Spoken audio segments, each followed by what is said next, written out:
अक्सर ऐसा होता है ना कि जिंदगी के सबसे गहरे सबक सबसे सादा सबसे छोटी कहानियों में छुपे होते हैं।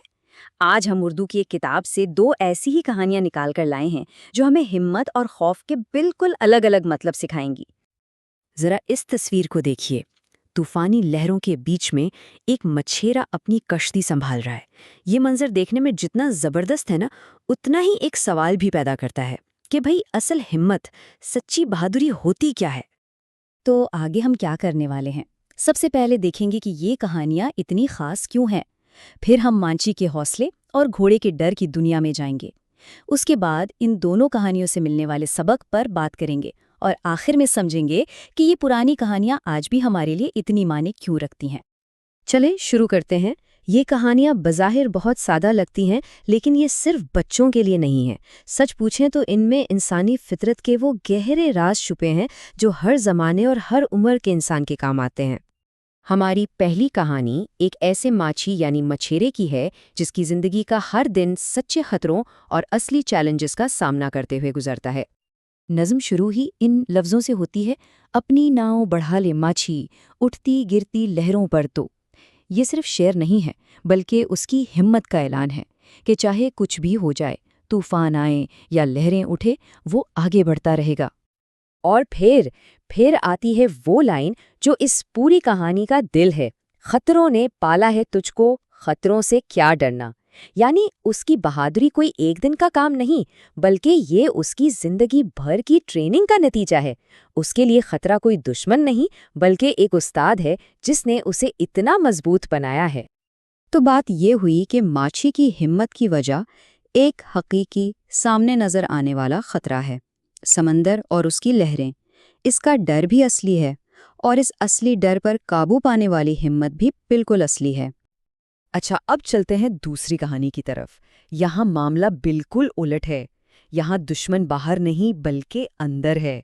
ये कहानी एक ऐसे घोड़े की है जो अपने ही बनाए हुए खौफ में कैद है।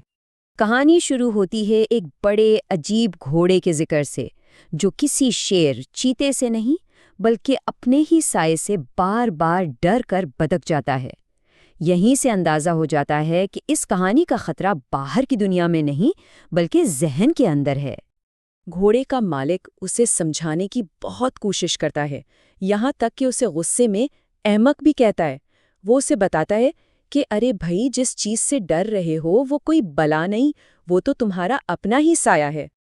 और बस यही कहानी का असल नुक्ता खुलकर सामने आ जाता है। घोड़े को किसी असली दुश्मन ने नहीं बल्कि उसके अपने ही वहम ने, उसके अपने ही तसव्वुर ने बेबस कर रखा है। उसका खौफ बाहर नहीं, उसके अंदर है। तो अब हमारे सामने दो कहानियां हैं, एक हकीकी हिम्मत की और एक वहमी खौफ की। आइए जरा इन दोनों को आमने सामने रखकर देखते हैं कि ये हमें डर और बहादुरी के बारे में क्या सिखाती हैं। दोनों कहानियों का फर्क बिल्कुल साफ है। एक तरफ माछी है जिसका मुकाबला समंदर की ताकतवर लहरों से है, एक ऐसा खतरा जिससे लड़ने के लिए हिम्मत और अमल चाहिए। दूसरी तरफ घोड़ा है जिसका दुश्मन उसका अपना साया है, एक ऐसा वहम जिसे हराने के लिए ताकत नहीं बल्कि समझ की जरूरत है। इन कहानियों में डरना लफ्ज़ का इस्तेमाल बड़ा दिलचस्प है। ये हमें बताता है कि हर डर एक जैसा नहीं होता। एक डर वो है जो हकीकी खतरे को देखकर पैदा होता है, जैसे माछी का डर, और दूसरा डर वो है जिसे हमारा अपना जहन खुद बना लेता है, जैसे घोड़े का डर।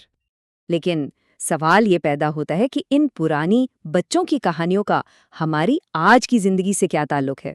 ताल्लुक है, और बहुत गहरा ताल्लुक है।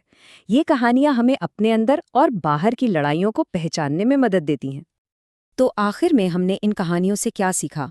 पहली बात तो ये कि सच्ची बहादुरी असली मसलों का सामना करने का नाम है। दूसरी बात ये कि हमारे बहुत से बड़े बड़े खौफ असल में हमारे अपने ही जहन की पैदावार होते हैं, बिल्कुल इस घोड़े के साए की तरह। और तीसरी और शायद सबसे अहम बात ये कि किसी भी डर पर काबू पाने का पहला कदम उसकी वजह को समझना है। दानाई सिर्फ तूफानों से लड़ना नहीं बल्कि अपने अंदर तूफान पैदा ना होने देना भी है। तो आखिर में ये एक सोचने की बात है कि हम सबकी जिंदगियों में वो कौन सी तूफानी लहरें हैं जिनका मुकाबला करना ज़रूरी है, और वो कौन से साए हैं जिनसे लड़ने की नहीं बल्कि जिन्हें सिर्फ समझने की ज़रूरत है।